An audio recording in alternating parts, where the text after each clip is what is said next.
Hey, friends! Furries. Am I right? Ugh. So, a while back, I reviewed a movie called Lone Wolf, a modern, low-budget slasher flick that featured furries. Blech. Don't Google furries. Don't do that. No, don't do that. Now, some people thought I was a bit unfair to furries. After all, they raise money for charity and animal shelters and stuff, and some of them are into the arts and whatnot. They aren't all freaks and weirdos. So I got to thinking, maybe I was unfair to furries. I wasn't, but let's just pretend that I was. So I figured maybe I ought to look at another movie with furries. So I found this one on Amazon Prime called Furry Nights from 2016, another modern low-budget slasher movie with furries. Now, if you wind up enjoying this video, don't be shy. Go ahead and leave a like or share it or maybe even subscribe, as all of that helps out the channel. Anyway, our story goes like this. The movie starts out with a hunter plying his craft out in the woods. He shoots an animal, or so he thinks, but it turns out it was a furry, a weirdo in an animal costume. Then the hunter gets chased through the woods and presumably winds up dead. They don't show what happens to him. Then our heroes arrive on the scene. These kids are making a low-budget monster movie. Think The Creature from the Black Lagoon, but homemade. One kid has a green bodysuit on so they can digitally add the monster later. I'm not giving anything away here to tell you that a lot of these kids are gonna wind up as furry chow. No surprise there. Likewise, at the end of this thing, the furries won't get away unscathed either, which is only fair.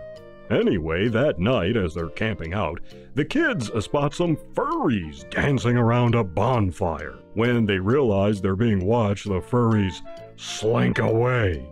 Obviously, they're ashamed they're furries, and rightfully so. Later, one of the kids is on guard in case bears are on the prowl in the woods, something they're concerned about.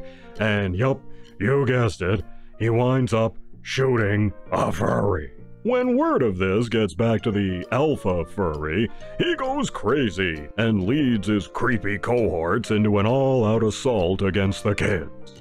Can our heroes survive this furry freakout? Who will live and who will die, and what the hell is this thing? Now, there's no one involved in this that you would know. The bar to entry in these kind of pictures is super low, so they generally don't have great actors or crew working on them. Still, gotta say, I actually enjoyed this one. Most of the cast is serviceable. I did like Maddie, played by Madison Stroud. She's the best of the batch here. She was kind of the Eve Arden of this group. She's the cynical, world-weary, sarcastic, seen-it-all wisecracker of the bunch. She just wants to have her cider and be left alone. I can relate, Maddie.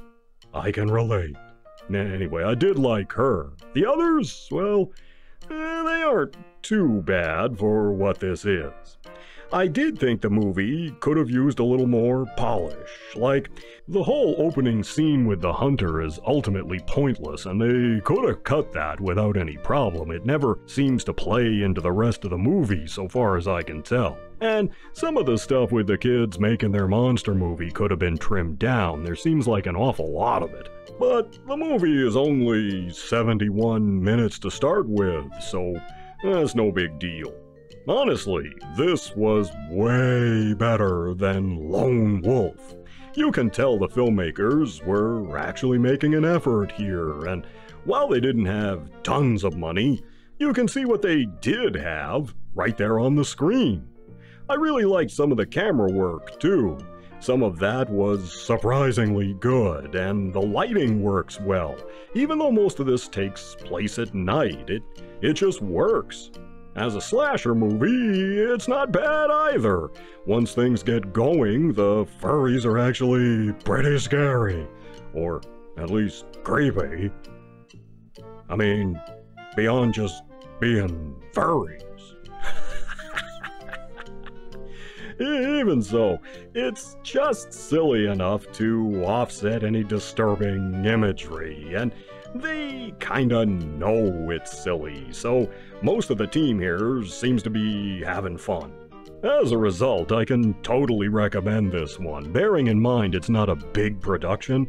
For what it is, it's surprisingly good, and if you're into these kind of pictures, it's well worth checking out. So I'm giving Furry Nights 2 1/4 paws. You can see my review of Lone Wolf here. And whatever you do, don't Google furries. Just don't do that. Trust me, you don't want to know.